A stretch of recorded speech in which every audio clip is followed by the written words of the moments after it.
Ito pala yung shell na binili ko kanina sa market, Almadina Supermarket. Niluto ko na para may pang lunch kami or baka pang dinner na rin namin sa anak ko.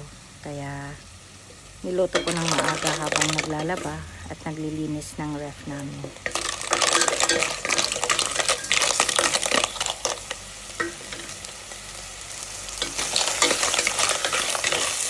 Yan, ito kayo ng shell.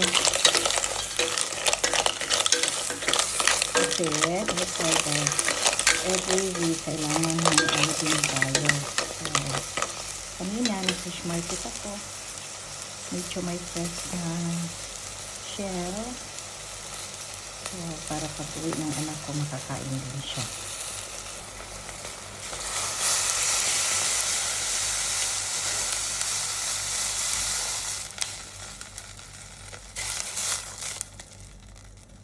Yan na.